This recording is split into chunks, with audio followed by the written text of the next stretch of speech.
What a wonderful world.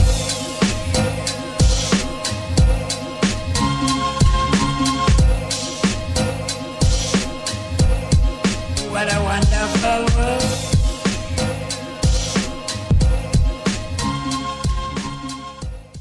Hi, I'm Andrea Ibag from BSIT 851, and I'm going to show you the different parts of system unit and how to disassemble it.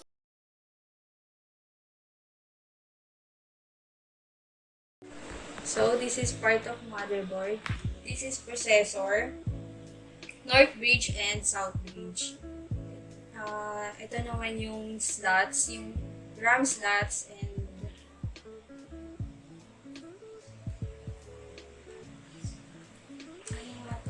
PCI. PCI slots, itong dalawa. This is back panel. Ito yung naman yung front panel.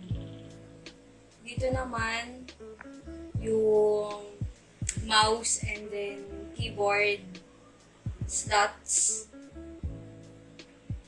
VGA connector and then SATA connector. CMOS, IDE, and then